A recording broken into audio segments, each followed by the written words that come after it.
Football. ভোটারদের কুশল বিনিময়ে বরিশাল ১ আসনে গণসংযোগে ইঞ্জিনিয়ার আব্দুস সোবাহান, গণদী প্রতিনিধির তথ্যচিত্রে মোহাম্মদ সুমন। আসন্ন ত্রয়োদশ জাতীয় সংসদ নির্বাচনকে সামনে রেখে বরিশাল ১ গণদী আগলঝির আসনের স্বতন্ত্র সংসদ সদস্য পদ প্রার্থী ইঞ্জিনিয়ার আব্দুস সোবাহান ভোটারদের সাথে কুশল বিনিময় ও দোয়া প্রার্থনা করেন।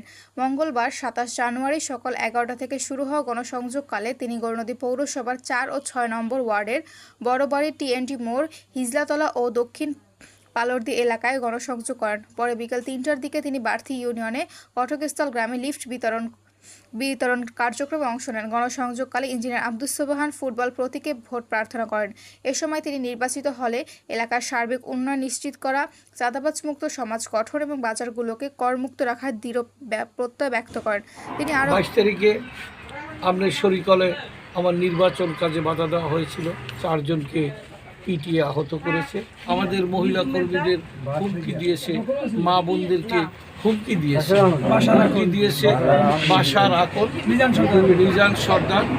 এটা হলো তারা বাড়তি প্লেইং ফিল্ড তারা নষ্ট করছে এবং আমি মনে করি বিএনপি সুনাম তারা নষ্ট করছে। জনাব তারেক রহমানের সুনাম, তারেক রহমান যেভাবে বলেছেন আপনার ভোট আপনি দেবেন যাকে ভালো লাগে তাকে দেবেন। এ সময় তার সঙ্গে স্থানীয় নেতাকর্মী, সমর্থক ও শুভানুধ্যায়ীরা উপস্থিত ছিলেন। স্থানীয় নেতাকর্মীরা বলেন, ইঞ্জিনিয়ার আব্দুস সোবাহান একজন সৎ, সাহসী, উন্নয়নমুখী প্রার্থী। জনগণের ভালোবাসা ও সমর্থন পেলে তিনি বরিশাল ১ আসনের সার্বিক উন্নয়নে গুরুত্বপূর্ণ ভূমিকা রাখতে সক্ষম হবেন বলে তার আশাবাদ ব্যক্ত করেন।